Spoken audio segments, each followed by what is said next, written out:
Where's the music?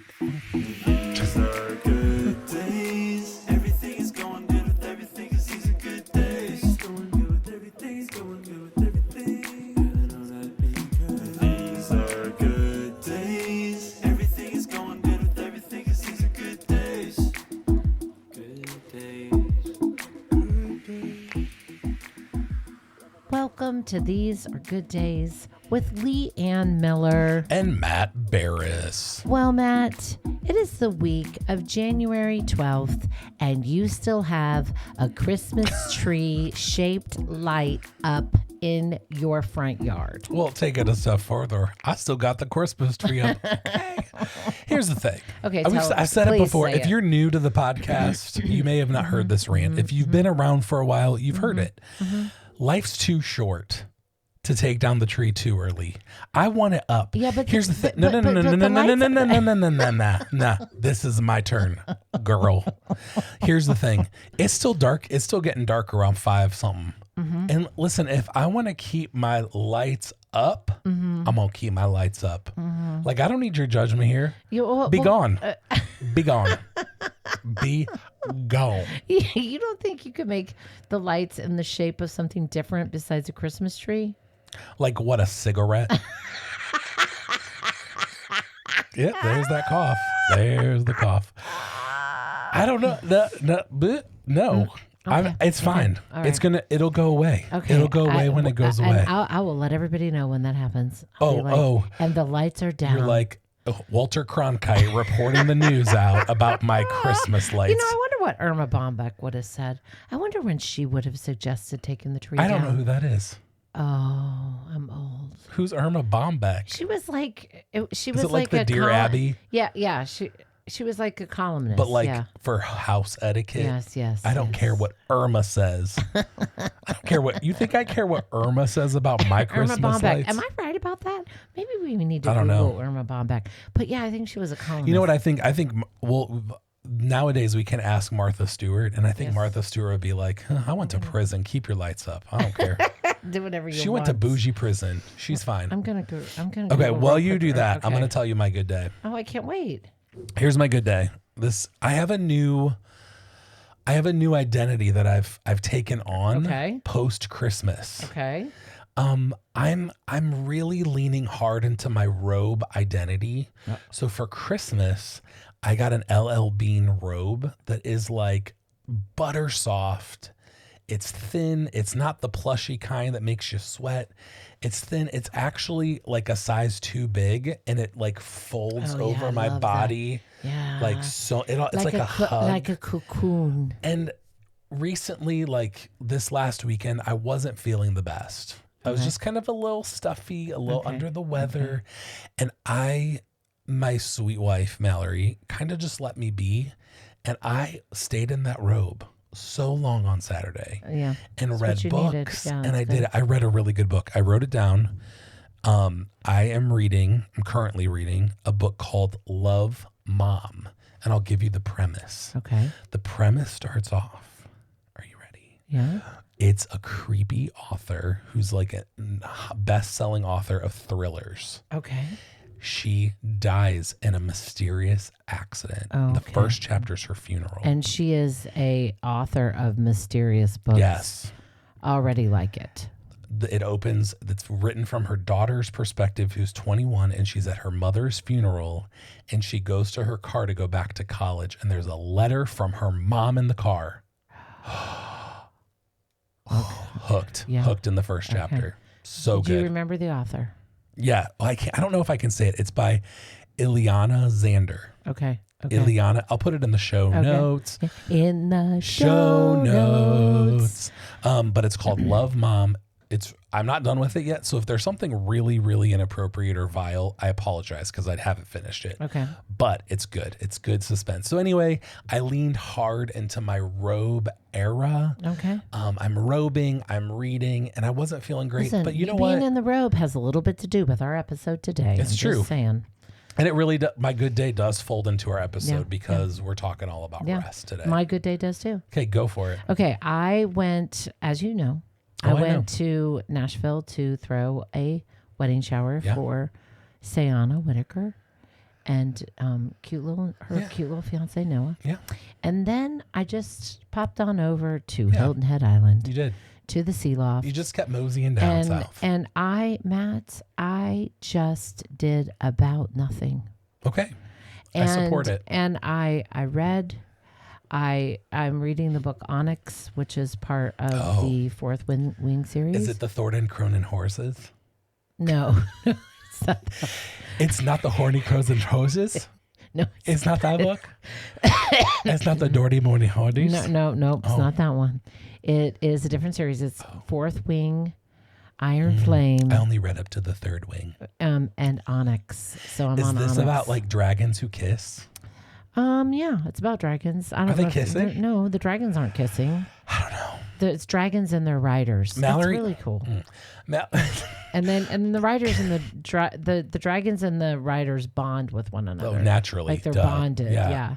Well, Yeah. of course. Yeah, they're bonded for They life. wouldn't be bonded. They And wouldn't if not one be die, bonded. and if one dies, the other dies. I know they have to, because that's how it goes. That's how it goes. When the dragon It's dies, so you good. die. Listen, unless you read it, you just don't understand. I don't believe it. I only read. No.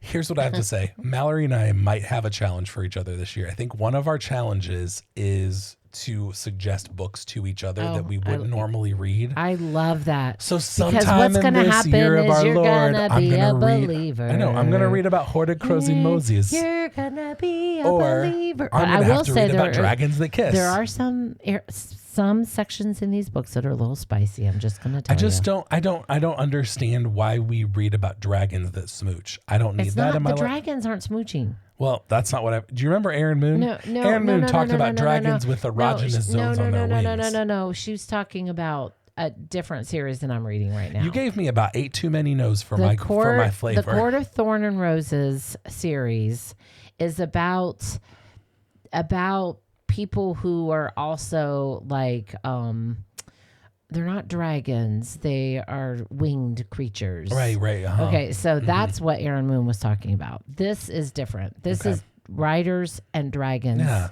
How fight dare I? And the fight against good and evil, Well, Matt. sign me up, because I guess I need to expand into fantasy. Yeah, I'm so excited because you're going to become a believer. I don't know. We'll see. Okay, so my good day was one of the days I was at Hilton Head. My friend Pauline came over for part of the week. Oh, love Pauline. Yeah, Pauline and her Pauline daughter. was here for our live event Yes, in she November, was, and I got to meet her. Yep, with her daughters. Yeah. Great family. And she came over, and on Saturday, we went to this wonderful place called Aloha. I think it might just be called Aloha Cafe. Okay. Aloha Cafe in Hilton Head. If you are listening, Yeah.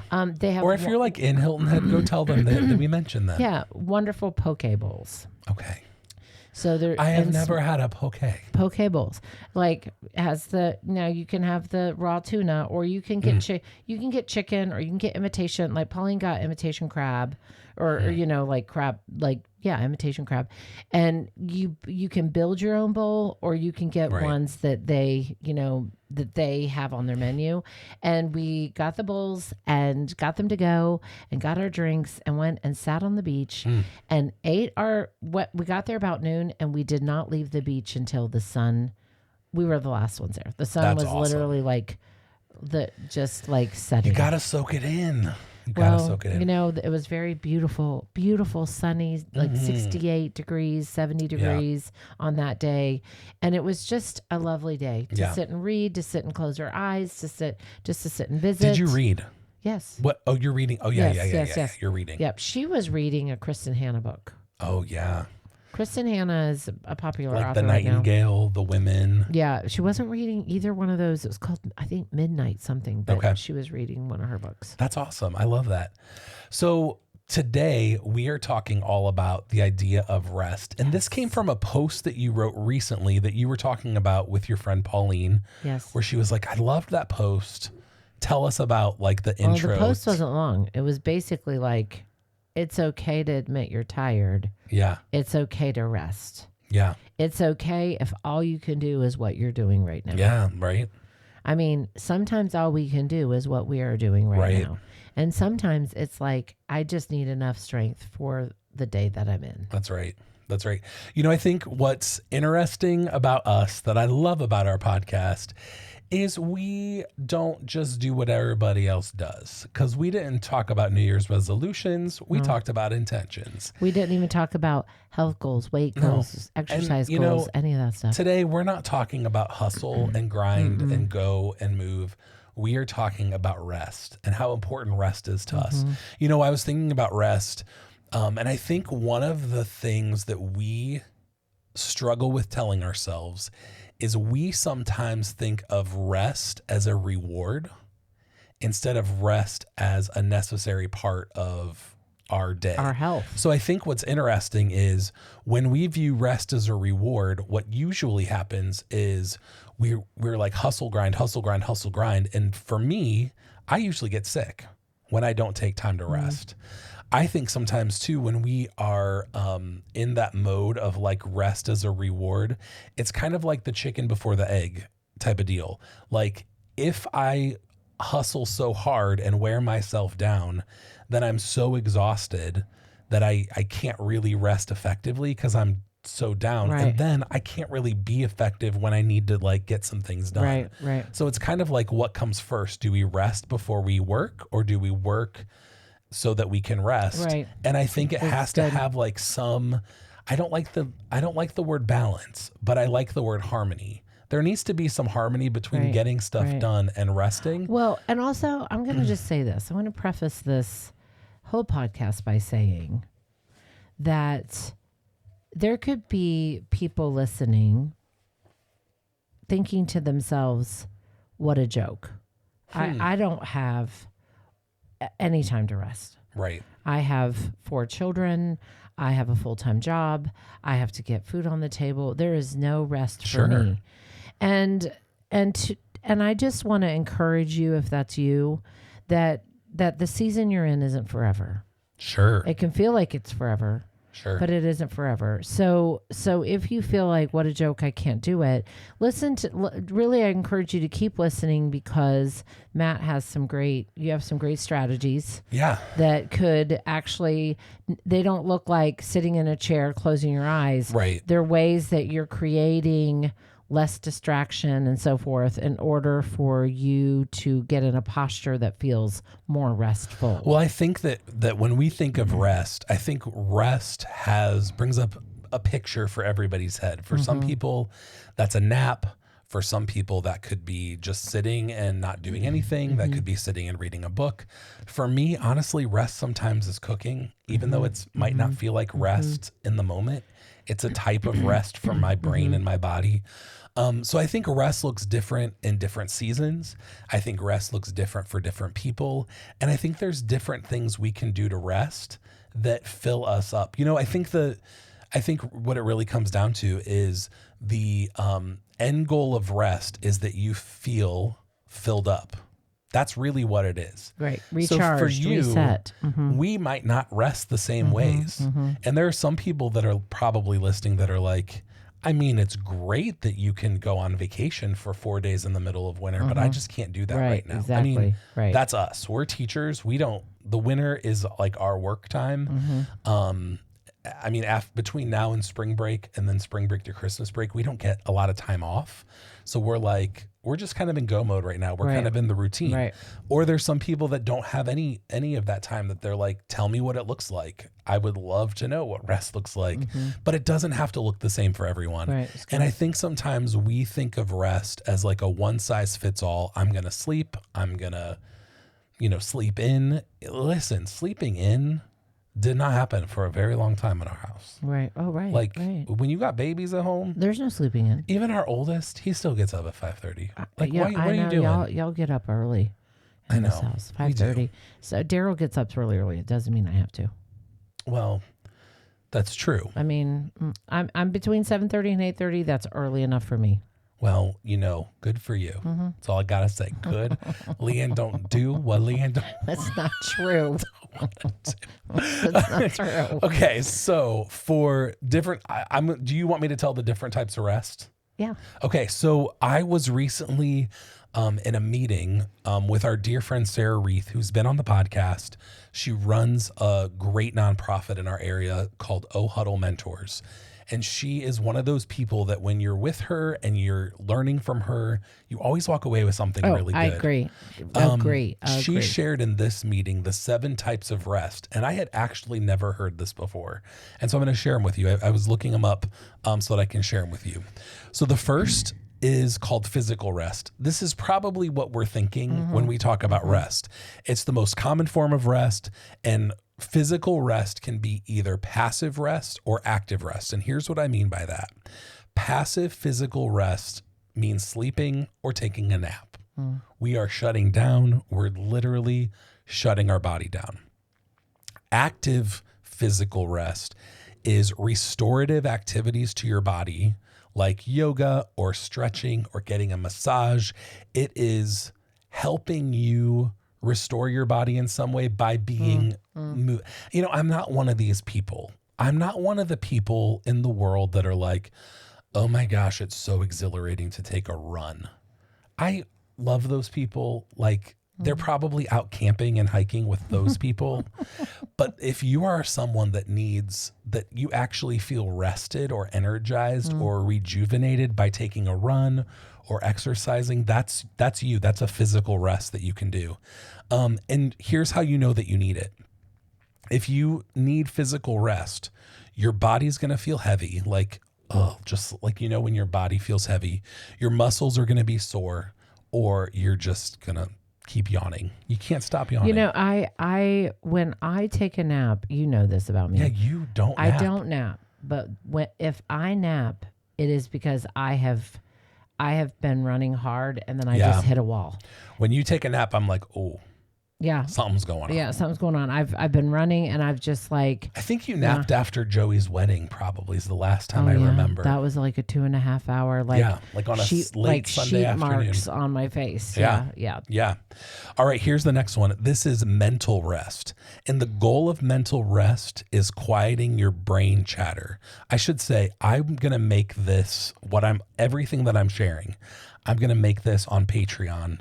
And you can find it there if you're one of our friends of Patreon. So don't worry about taking notes. Yes. I will post all of my notes on Patreon so you can have it. And if you want to become part of Patreon, it's in the show notes. Yep. There's a link there that you can join Patreon for either $5 or $10 a month. It's very easy. And we just shout out to our Patreon. Yeah. And I will have all of this for you because so I think this would be a good way to start the year is think about the different ways that you can rest.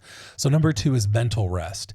And it's about quieting your brain chatter and the constant need to process information. I don't know about you, but sometimes I just need to turn off everything, like the social media, the Instagram. You know, I think all the internal chatter. I was going to say, like, how do you mental rest? Like, how do you do it? Well, I think part of it is taking different short breaks through your day.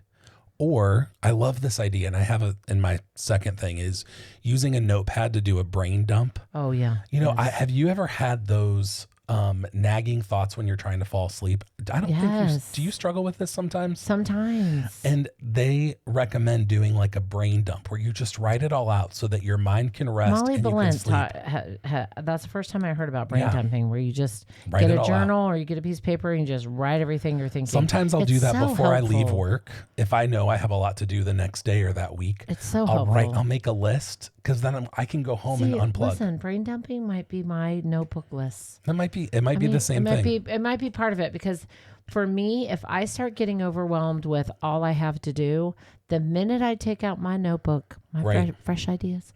The minute I take out my notebook and I start making lists, I immediately start feeling better in my head. Yeah. Yeah. Okay. The next one is a sensory rest. So this is like, you know, our world, this is, I'm going to sound like an old 40-year-old, but our world more than ever before is full of bright lights. It's full of screens. It's full of noises, notifications that pop up on our phone. Billboards. Yeah. Street lights. Street lights. Talkies. newspaper boys on the corner saying, so true. "Get your news here." Yeah, it's so true. There's Billboard. so many distractions. Sorry, that caught me off guard. Billboards. There are so many distractions, including billboards.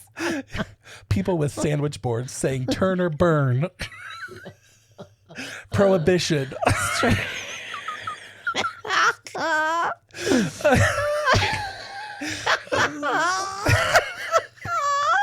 They're like, make whiskey in the bathtub. What are you talking about? The Underground Railroad. What? This is a sensory rest. So we're very overstimulated by all the screens in our life. Billboards. Billboards, cigarette ads, Surgeon General warnings are getting in the way. So here's what we're saying is it would be really great to just take breaks from all of those screens, all the noises, all the things like that. You've been doing that with your phone, right? Like, I do you plug still it do that? in a different room in the bathroom. And how do you think it's changed things for you? Well, I don't check it first thing in the morning. So how has that changed your morning even? Well, when I wake up, I look around. I actually I often am quiet in my thoughts when I wake up. Yeah. I don't just immediately get my phone. Right. And also in the middle of the night. If your phone lights up in the middle of the night, or you get up to use the restroom and your phone has lit up in the middle, there's all kinds of statistics and science out there that proves that when that blue light, light goes on your phone, something happens in your brain. So for me, when I wake up in the morning now, it's more of a slow waking up. It's more of a just thoughtful, like where I am quiet in my thoughts in the beginning of the day. And then, of course, I get up and make my bed, and you just run into all those billboards. And you're like, oh, billboard here, billboard there. I just putter around the room, and I just don't check my phone right away. Yeah. I mean, I think if you have your phone by your bed, you would probably be shocked how much you're checking it. And also, if you have your phone right by your bed, I bet you're picking it up and looking at it within the first 5 minutes you're awake. Well, and here's what I've noticed for myself, and I hate that I do this, is my phone is on my nightstand. And if I try to fall asleep and I can't fall asleep in I'm going to say 15 minutes, but it's probably more like 5. Yeah. I'm like, oh, okay, I can't sleep. And then I'll look at my phone. And then it starts this cycle of like that. Yeah. Or it just activates something in your brain. I know. And then I start getting like jivey at night. Yeah. Well, that's when I usually get crazy reels from you in the DMs. Yeah. And billboards. No. When you're watching talkies on your phone. All right, here's the next one. Creative rest. So this is for anyone who has to solve problems or brainstorm. And creative rest reawakens your sense of awe and wonder. So here's what that means. Okay. Is resting by doing creative things. So it could be visiting an art museum. It could be going outside in nature. Okay. It could be doing crafts. It's so good for handicrafts. It's so good for me for... I could say puzzles probably are part of that. Yes. Creative, like going to different places, even different towns, different restaurants. Yeah. It's so good for the creative part of my brain. Same. Yeah.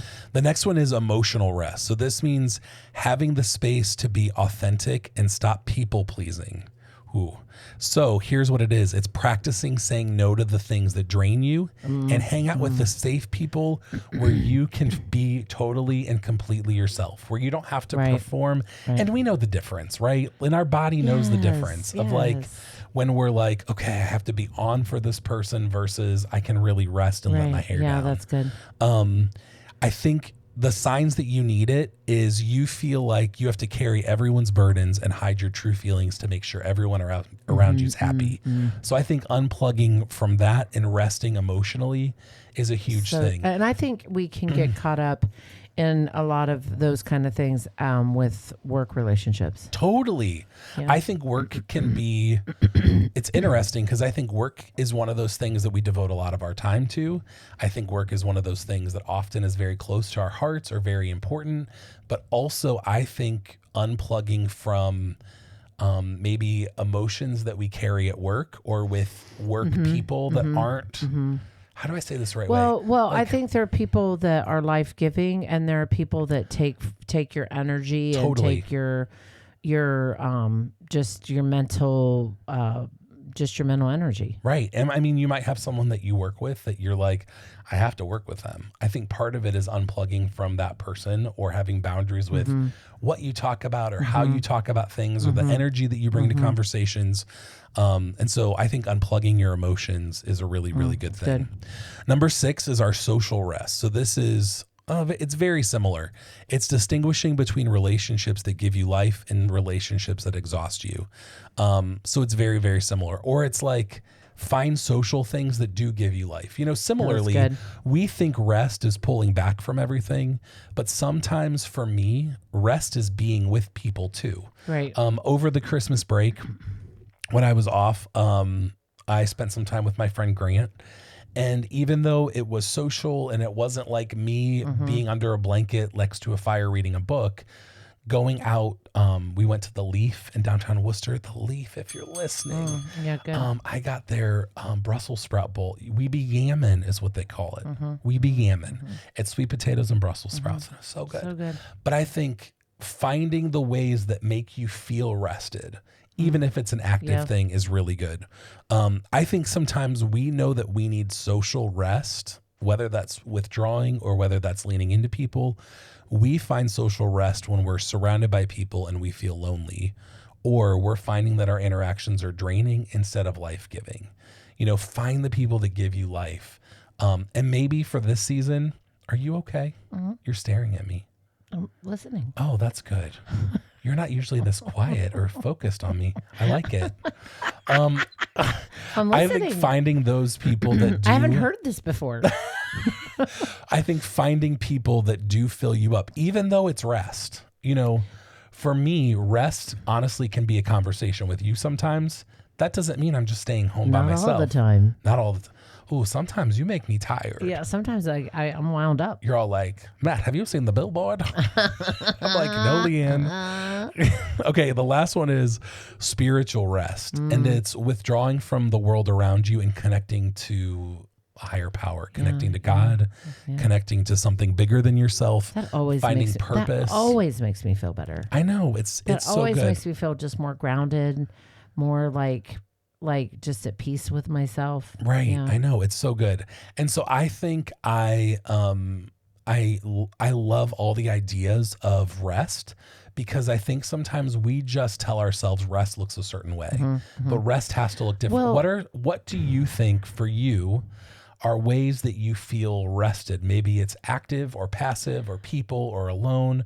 What are some ways that you feel rested? Well, Matt, this rest has been like a journey for me. Sure. In the last probably 15 years, because I was raised by a very work-driven, sturdy Swiss German woman. I mean, good stock though. But work was life. Sure. Work was what you did. Right. Rest was not. Rest was sleeping at night when you go to bed, waking up in the morning, and there was no resting. Yeah.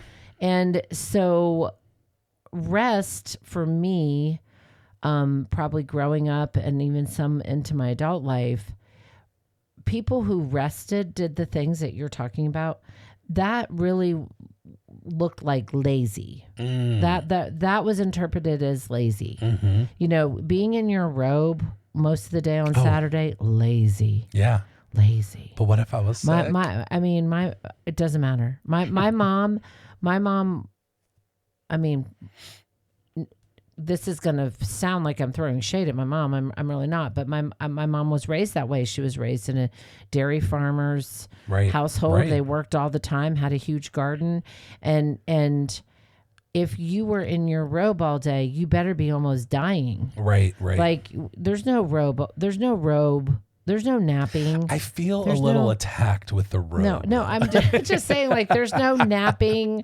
There's no staying in your robe. Yeah. I was not raised that way. Yeah. So now I have really, honestly, it's been a journey to be like, it's okay to sit at the beach from noon until the sun goes down Right, and right. read and visit and just recharge and reset and rest, not even for just one day, for several days. If it's okay to be in your sweats all day and literally like make a meal, and if that's all you do besides that, and read or binge watch something, like we are worthy of that. Like, Sure. And Sure. I think that for me, it's that has been more of a learned behavior later on in my life. Mm-hmm. That wasn't something that I put into practice until probably within the last 15 years. Well, there's a term, when I was doing research, there's a term for that. It's called productivity guilt.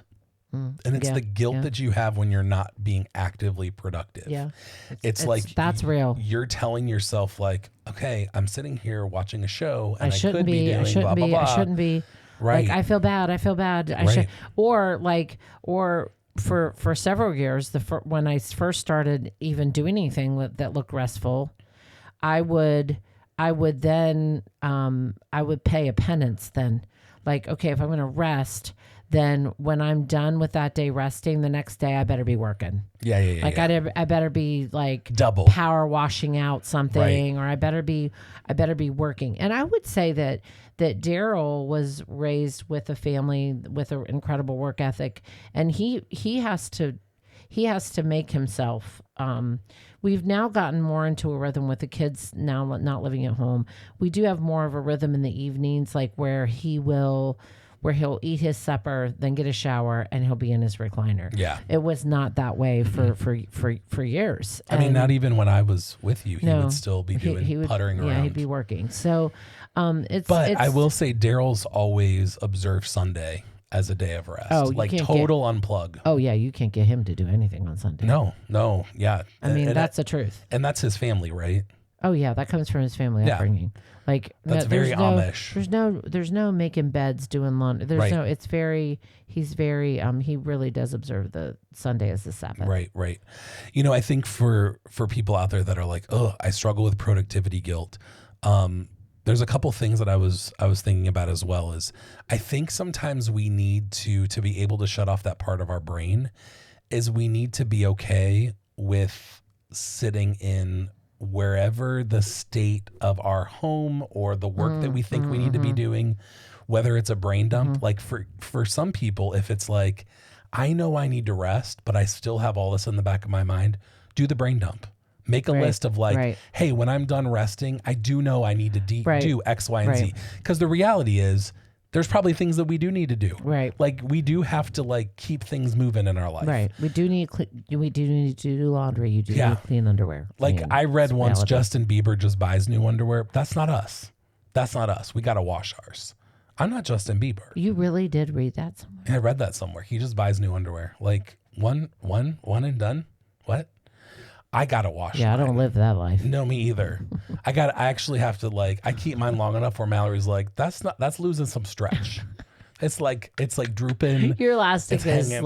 rotting. There's like stringy things coming out of your elastic. That's amazing. But like I do think if what it takes for you to unplug and rest is to do a brain dump, that's great. Like, do it and rest and be like, you know what? I know there's going to come a time where I'm going to get back to this, but for right now, I'm going to unplug. Right.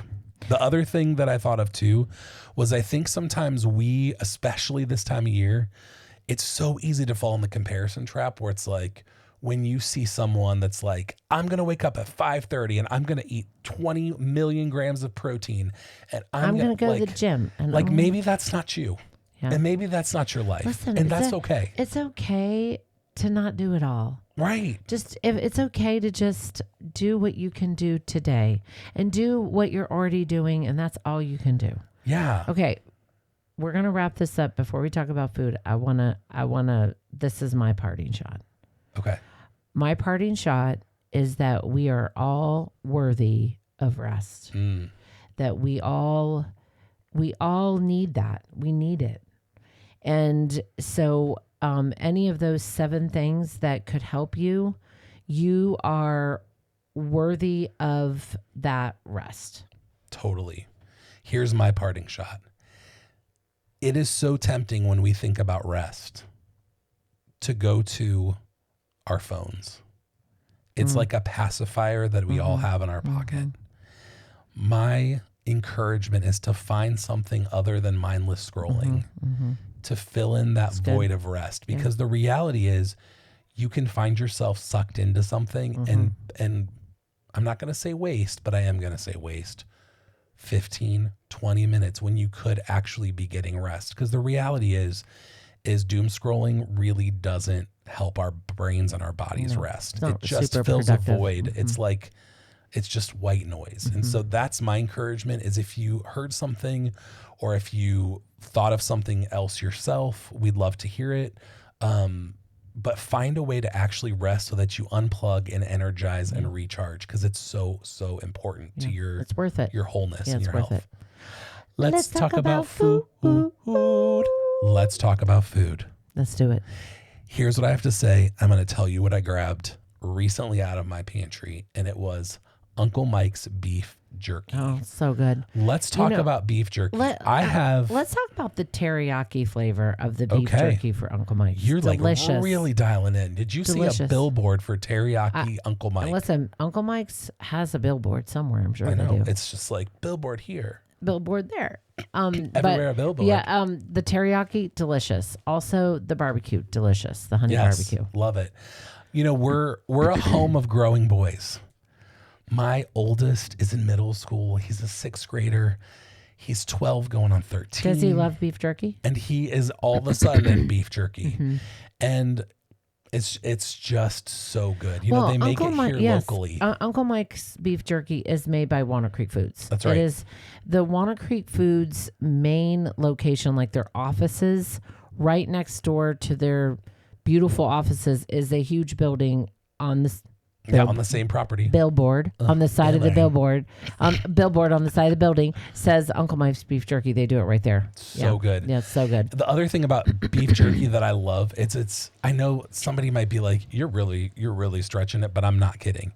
Beef jerky can be so versatile because it can be, for me, it's something I can throw in my lunch as quick protein, but we'll also put it out like on a charcuterie board to go with cheeses and crackers and fruits. It is a secret gem of a charcuterie board. And I would encourage you, if you are like, oh, I need to try this Uncle Mike's beef jerky, you can look for it online and it could potentially be shipped to your home. I'm not sure if they ship it, but I'm assuming they do. I'm sure they do.